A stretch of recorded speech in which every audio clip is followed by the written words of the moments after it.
Olá, queridos alunos, nós vamos começar agora a nossa aula de bibliologia. E hoje nós vamos ver uma área importante da bibliologia, um ponto importante da bibliologia. Nós precisamos destacar que são as causas dos erros na transmissão do texto bíblico. Então, existem erros na palavra de Deus, existem erros nos escritos que nós temos a respeito da Bíblia. Como que nós encontramos, como que nós sabemos diferenciar o que é um erro, o que não é? Como que essas coisas acontecem? São erros humanos? São erros da parte de Deus? São figuras de linguagem? O que são? Né? Como que esses erros acontecem na hora de transmitir a palavra, transmitir o texto bíblico? Então é isso que nós vamos ver hoje. Antes da invenção da imprensa, logo no século XV, a transmissão de qualquer escrito apenas poderia ser feita copiando pacientemente, copiando à mão a palavra por palavra. Podemos imaginar quantas probabilidades de erro tal método comporta. Nos manuscritos tiravam-se cópias e, apesar do estrito cuidado, algumas divergências logo apareciam. Na maioria das vezes, essas divergências ocorriam de forma involuntária, mas em alguns casos as alterações no texto eram feitas de forma intencional. Então, o que acontece aqui? Quando surge a imprensa, há uma revolução dentro do compartilhamento de textos. Né? Nós sabemos pela história que, com a vinda da imprensa, a palavra de Deus se tornou muito popular entre o povo. Então, antes a palavra que era restrita, apenas aqueles que tinham conhecimento, tanto da língua, né, porque a palavra de Deus era reservada apenas àqueles que conheciam o latim, ou grego e hebraico, para muito poucos, ou né, era inacessível. A Bíblia era somente para o alto clero, era somente para aqueles que trabalhavam dentro da Igreja Católica Apostólica Romana. Sendo assim, era muito difícil uma pessoa comum, como você e eu, ter acesso a esse tipo de conteúdo, ao conteúdo da Palavra de Deus. Então imagina antes da imprensa, imagina como era antes da imprensa. Antes da imprensa, como o próprio texto aqui nos diz, as pessoas copiavam. Então haviam os copistas, lembra disso? Haviam os copistas, um copiava o trabalho de outro copista muitas vezes, então havia um autógrafo. Os autógrafos são aqueles, nós já falamos, são aqueles textos que são os originais. Então, por exemplo, Paulo escreveu a carta aos romanos, então ali é o autógrafo. Só que do autógrafo se faz também a cópia. Então os copistas faziam ali, né? E isso foi perdurando por muito tempo. A igreja primitiva trabalhou muito com cópias. Então uma carta ia para uma igreja, depois a cópia dela ia para outra, ou ia original para que fosse copiada e devolvida, e coisas do tipo aconteciam. E sim, nisso haviam alguns erros, alguns problemas ali na escrita. Mas nós vamos ver aqui um pouco agora sobre os erros involuntários, que são aqueles erros que não são propositais. Eles acontecem sem que a gente perceba, né? Erros provenientes de uma visão deficiente. Então, isso era muito comum, porque não havia tratamento de visão na época, né? Então, muitos dos copistas, muitos daqueles que tinham ali, que reservavam um tempo para copiar um escrito, eles não tinham como tratar, né? Então, isso se tornava até mais difícil, uma vez do seu problema de visão. O escriba, atingido por astigmatismo, achava difícil distinguir as letras gregas que se pareciam, especialmente se o copista anterior não escreveu com cuidado. Assim, no manuscrito uncial, onde todas as letras transcritas são em maiúsculo, era muito fácil o copista confundir sigma com epsilon o teta com ômicron, e se dois lambdas fossem escritos muito juntos, poderiam ser confundidos pela letra mi. Então, aqui nós temos, separei para vocês, o alfabeto em grego, né? Então, nós temos aqui o alfabeto em grego, temos alfa, beta, gama, delta, epsilon, zeta, eta, theta, iota, kappa, lambda, mi, nu, rhi, omicron, pi, rho, sigma, tau, y, phi, chi, psi e ômega. Ômega. Ou omega, né? Então, veja o que o texto nos mostra. Um copista que tinha astigmatismo, ele poderia ter problemas com essas letras maiúsculas, porque era muito fácil confundir, por exemplo, o sigma com o epsilon. Então, vamos ver aqui, ó. O sigma, cadê o sigma? Sigma, vamos encontrar. Estou perdido aqui. Aqui. Sigma. Muito fácil confundir o sigma com o epsilon, lá em cima. Veja como eles se parecem. O sigma parece muito o E de epsilon, né? Muito parecido. O teta com o ômicron. Então, vamos ver. Aqui nós temos o theta e o ômicron. Veja como se parecem. O teta tem esse T, esse traço no meio que faz a referência ao T que nós conhecemos hoje, né? Então, ômicron e theta eram muito semelhantes. Se dois lambdas fossem escritos muito juntos, poderiam ser confundidos pela letra mi, né? O que é um lambda? Vamos encontrar o lambda aqui. Cadê? Aqui. Aquele que é muito parecido com o lambda, é muito parecido com o alfa, né? Quando a gente pega aqui o lambda e o alfa, eles são muito semelhantes. Só é diferente aqui o tracinho no meio. Mas se você juntar dois lambdas, parece o mi.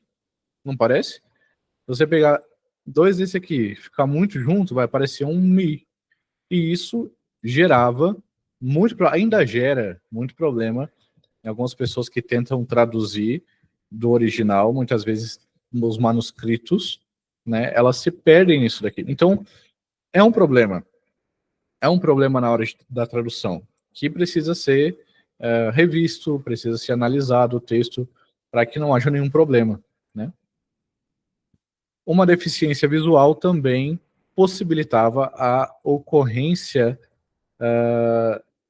erros provenientes da igual terminação. Pelo fato de duas linhas seguidas terminarem com a mesma palavra ou sílabas, os olhos do copista podiam pular da primeira para a segunda, omitindo acidentalmente várias palavras. Isso se chama haplografia.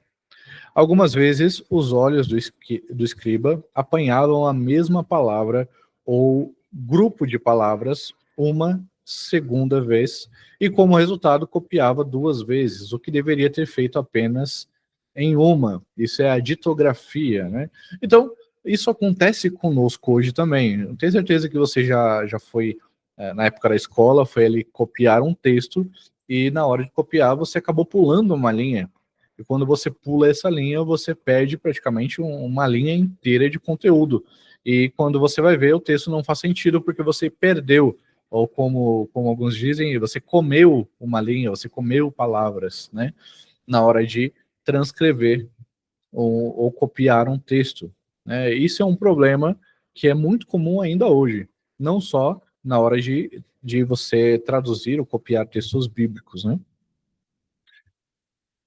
Erros provenientes de uma audição deficiente. Lembrando que naquela época, principalmente os autógrafos, né? Os autógrafos, eles eram falados. Então, o apóstolo, o autor ali falava e alguém escrevia. Ou, na igreja, alguém ouvia sobre o texto, era lido o texto e essa pessoa decorava e depois repassava.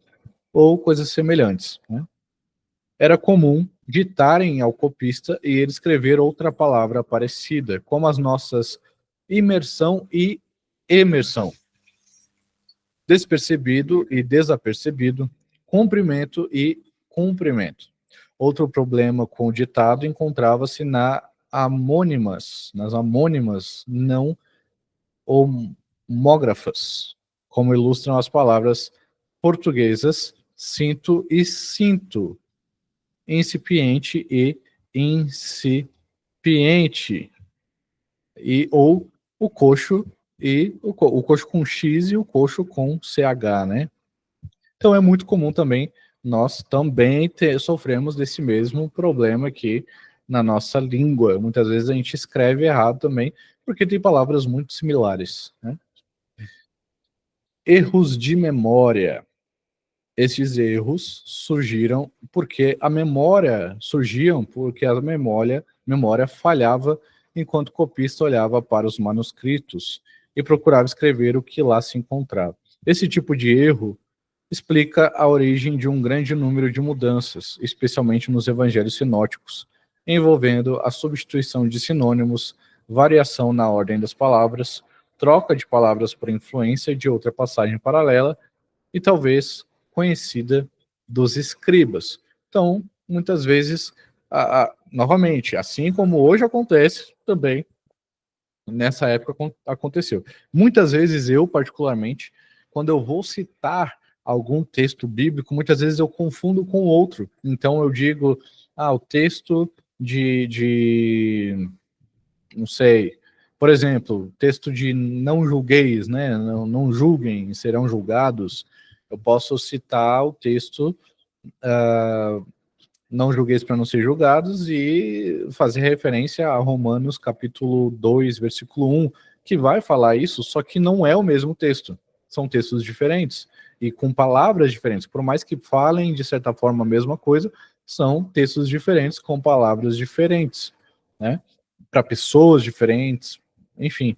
Então, isso deve ser levado em consideração. A nossa memória também pode nos influenciar a errar em muitas coisas, assim como influenciou muitos copistas a errarem também.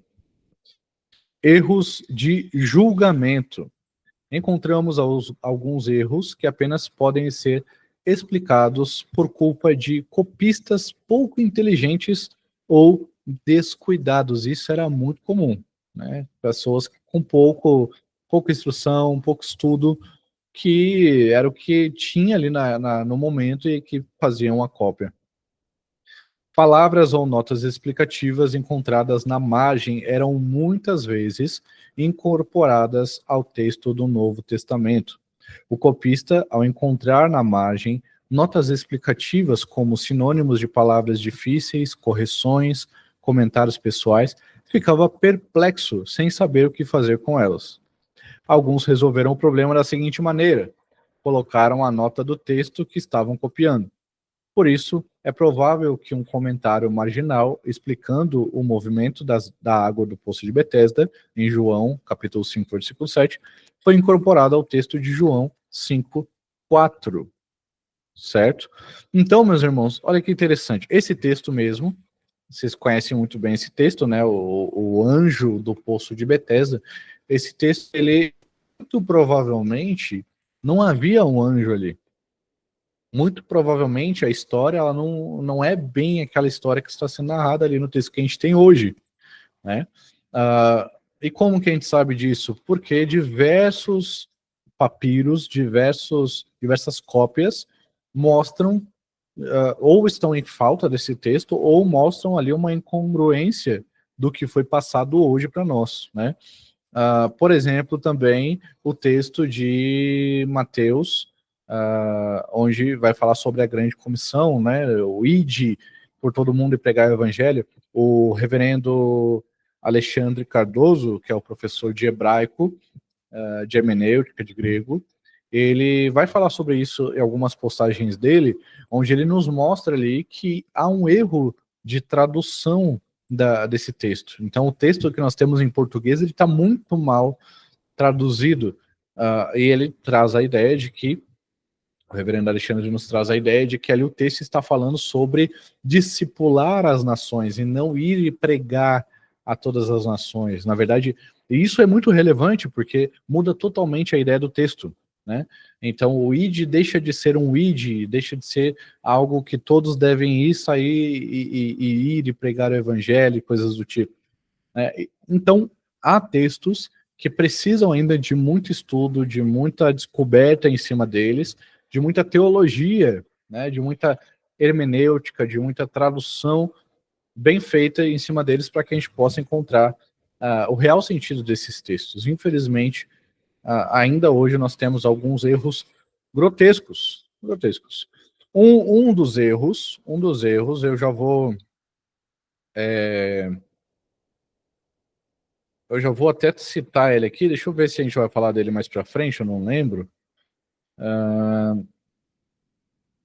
Um dos erros mais comuns dentro da interpretação das cópias, da tradução das cópias da Bíblia, é aquele famoso erro da palavra Lúcifer, né? Que muitos dizem que é um anjo de luz, que é o diabo, que é um anjo que foi caído do céu. Meus irmãos, esse texto, nós temos certeza hoje, nos dias modernos, que ele é um texto errado, né? A palavra Lúcifer, ela não existe de fato. E se você pegar a sua Bíblia hoje, pegue aí sua Bíblia que seja Almeida corrigida, Almeida atualizada, Almeida revista, NVI, NTLH, seja qual for sua Bíblia, se você pegar ela agora e abrir em Isaías, capítulo 14, no versículo 12, que é onde se encontra a palavra Lúcifer, você vai ver que não existe a palavra Lúcifer lá. Por que que não existe mais? Porque resolveram esse erro na nossa época. O problema é que esse erro permanece na mente das pessoas. Então, o que acontece aqui é que a palavra Lúcifer, ela veio do hebraico, da palavra Heilel, né? Essa é uma das possibilidades da pronúncia da palavra, Heilel, ou Helel, algo assim. E dessa palavra aconteceu ali uma tentativa de tradução, só que na tradução da palavra Hillel para o grego, se eu não me engano, ou latim, grego ou latim, algo assim, houve um problema, porque eles não traduziram, mas pegaram a transliteração da palavra, né? Então, a palavra que era para traduzir como estrela da manhã, ou a estrela d'alva, foi traduzida, não foi traduzida, foi transliterada como já estava ali, Heilel, né? E essa palavra não é uma palavra, perdão, Heilel não, Lúcifer, né? E Lúcifer não é uma palavra. Lúcifer é apenas uma transliteração da expressão. O que é uma transliteração? É quando você pega aquele texto, vamos ver aqui um texto fácil para a gente pegar a transliteração. Shalom. Shalom. Shalom, em hebraico, é outra coisa. Você não vai entender nada se você ler em hebraico, se você vê o hebraico escrito Shalom. Mas quando você vê Shalom, em português, S-H-O-L-O-M ou W, alguns colocam, você vê que você consegue compreender, mas aquela palavra não é portuguesa, não é da língua portuguesa. Então é uma palavra transliterada. Percebe que não houve uma tradução. Nós sabemos que Shalom é paz, mas não há uma tradução e muitos brasileiros usam essa palavra como se ela fosse uma palavra comum para nós, mas não é. Ela é uma palavra do hebraico e muitas vezes as pessoas nem pronunciam direito a palavra justamente por não ser uma palavra portuguesa, ser uma palavra de outro idioma que foi transliterada. Então, na hora de traduzir a palavra ali para Estrela da Manhã, ao invés de traduzir, eles transliteraram e colocaram Lucifer, né, que, se eu não me engano, vem de Luciferium, que nada mais é do que Estrela da Manhã, estrela mais forte, que fazia referência a Vênus. O texto de Isaías 14 está fazendo uma referência direta uma referência não, é uma profecia contra o rei da Babilônia, né, dizendo, como caíste do céu, estrela d'alva, brilhante estrela da manhã, tu que debilitavas as nações. Está falando do rei, como ele governava, como ele tinha tanto poder, ele seria derrubado dessa altidez, ele perderia o seu posto alto diante dos homens. Deus estava falando isso a ele. Então, se você pegar o capítulo 14 inteiro, você vai ver que é exatamente isso. É exatamente isso que o texto está falando. Não tem nada a ver com o diabo, não tem nada a ver com Satanás, nada, nada. Muito pelo contrário, está falando de um rei tirano. Né?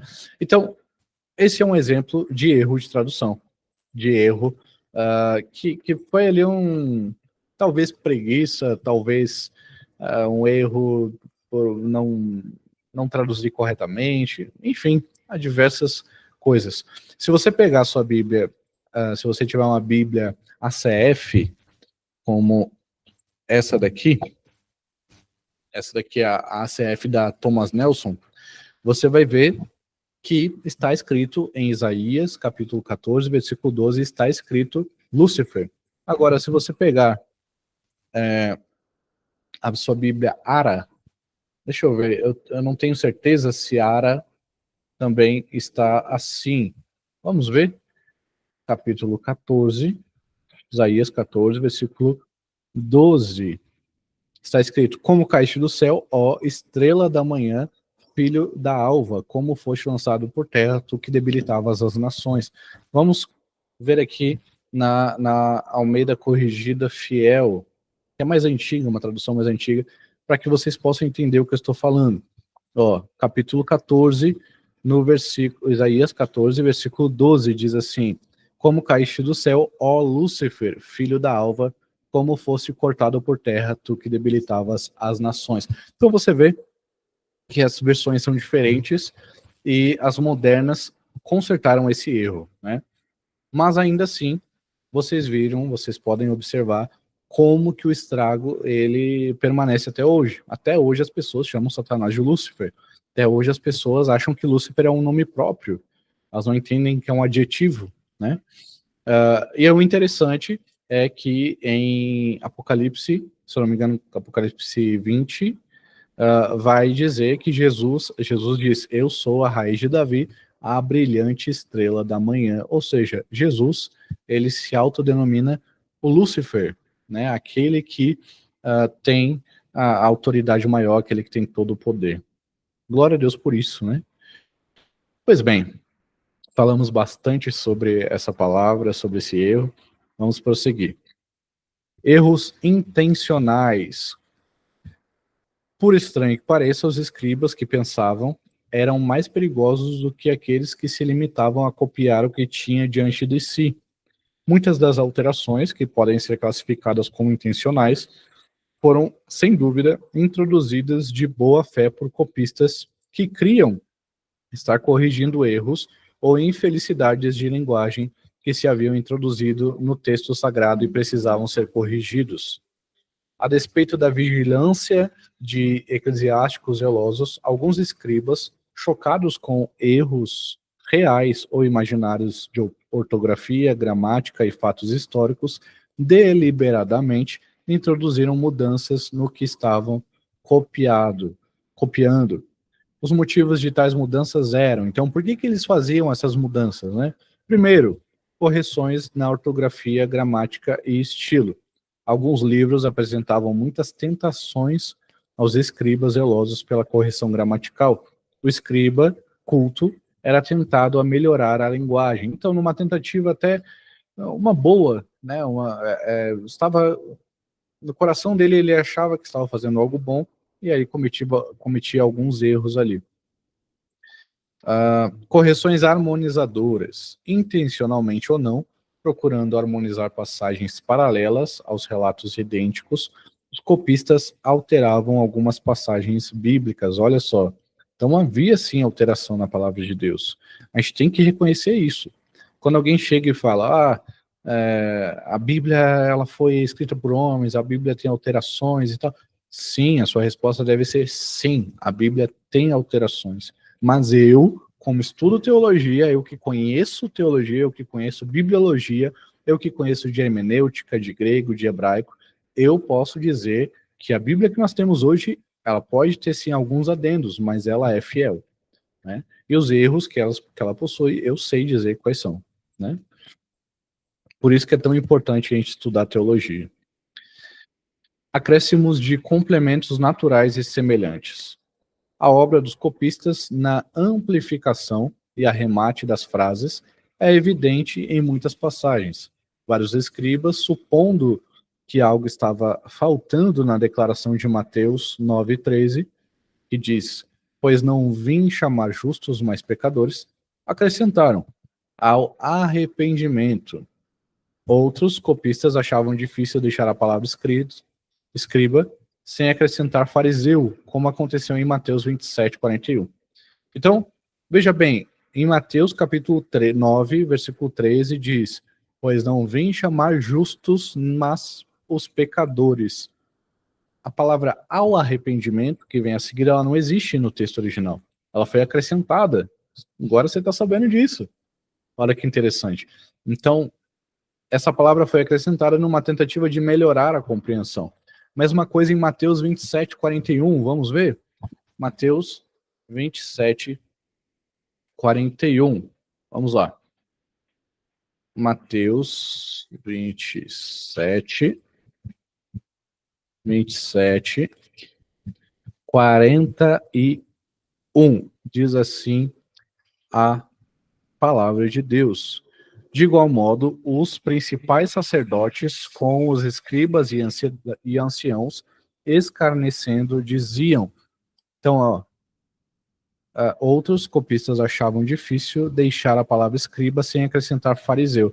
Então, quando você vê aqui, no versículo 41, você pode ter certeza que, nesse texto, especificamente, não existe a palavra fariseu. Deixa eu ver na ACF, eu não sei se, eu acho que a ACF também não vai ter. Talvez as Bíblias mais modernas terão, né? Mateus 27:41. E, da mesma maneira, também os principais sacerdotes com os escribas e anciãos e fariseus escarnecendo diziam. Então a CF vai trazer a palavra fariseu, que não está no texto. A Ara, essa aqui é a Ara. A Ara não, a Ara já resolve esse problema tanto quanto do Lúcifer. A CF, por ser mais antiga, não, está escrito fariseu. Então, veja que interessante, como que há essa diferença entre as traduções, né? E aqui foi um acréscimo que os copistas que acrescentaram pensaram, não, vamos acrescentar para que haja um contexto aqui, né? Também os esclarecimentos de dificuldades históricas e geográficas. Então, há alguns relatos também disso acontecer em alguns textos. A duplicidade de textos. Um escriba, quando descobria que a mesma passagem fora registrada de forma diferente em 2 ou mais manuscritos que tinham diante de si, em vez de fazer uma escolha entre as duas variantes, com a probabilidade de omitir a genuína, muitos incorporaram as duas na mesma cópia que estavam transcrevendo. Isto produziu a chamada duplicidade de texto ou de leitura. Então, há textos que o escriba não, o copista, ele ganhava ali ele recebia de alguém da igreja uma cópia do texto e outra cópia vinda de outro lugar do mesmo texto. E ambas estavam falando coisas diferentes em um determinado trecho do texto. Então, o que ele fazia? Ele pegava essas diferenças e colocava no mesmo texto. As duas, para que não houvesse dúvida, né? E também ele não pecasse escolhendo uma, sendo que estava errada e a outra certa. Também nós temos os acréscimos de pormenores.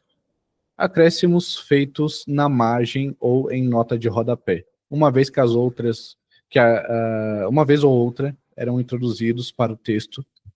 E sempre houve e ainda há grande curiosidade em saber o nome de alguns personagens que apareceram anonimamente no texto bíblico. Como a tradição dava nome a essas pessoas, copistas eram tentados a colocá-los no texto que estavam copiando. Entre nós é comum ouvirmos que o nome do bom ladrão era Dimas. Essa é uma verdade, né? Quando nós vamos ver o texto falando que aquele ladrão que estava lá, o nome dele era Dimas, né? Nenhum texto vai falar isso. Isso é uma... Não é que nenhum texto vai falar, mas é que nos estudos hoje nós vemos que esse nome não está lá, né? No texto mesmo. Mas, pela tradição da igreja, pela tradição de alguns copistas que colocaram ali uma nota de rodapé dizendo que era Dimas, ou que receberam essa informação, então se colocou o nome Dimas, mas ele não está lá, de fato, né? Mas vamos concluir, então. Vamos concluir. Todos os estudiosos dos problemas dos copistas estão bem cientes de que o estudo comparativo de vários textos é de grande ajuda para a eliminação destes erros. Estes erros têm sido denominados de periféricos, porque não abrangem a essência dos ensinamentos divinos. E aí que está. Quando alguém vier dizer, há erros na palavra de Deus, a sua resposta deve ser, sim, há erros, porque na época existiam limitações, mas não foram erros que prejudicaram a palavra de Deus, muito pelo contrário, alguns deles até ajudaram, né, até contribuíram de alguma forma para o desenvolvimento ali do conhecimento acerca de algum texto, mas ninguém pode dizer que a Bíblia foi alterada, de fato, que o sentido dela foi alterado, que ensinos ali não existem. Não, pelo contrário. Foram só erros periféricos, né? Erros que não mudam a essência da palavra de Deus. Isso que é o interessante. Talvez alguns pensem da seguinte maneira: esta parte do estudo não deveria ser apresentada porque pode levar as pessoas a descrerem na palavra de Deus e a concluírem que os escribas eram descuidados, caprichosos e tendenciosos. Verdades e realidades não podem e não devem ser escondidas. Todos devem ter em mente esta verdade fundamental. O que foi apresentado neste capítulo aconteceu com alguns manuscritos e com poucos copistas, o que vem a mostrar a fragilidade da natureza humana. É isso que é interessante, né? De fato, a gente olha para isso e pensa, poxa, então há erros sim na tradução, né? Mas esses erros, meus irmãos, eles não são concluintes, eles não definem que a Bíblia é errada, que a Bíblia é uma farsa. Muito pelo contrário, esses erros mostram a nossa limitação diante da palavra de Deus, né? Existem muitas evidências mostrando o trabalho dedicado, cuidadoso, honesto e fidedigno, fidelíssimo da maioria dos copistas, bem como abundante quantidade de manuscritos não alterados, que nos levam a crer firmemente na fidelidade da transmissão das Sagradas Escrituras. Glória a Deus.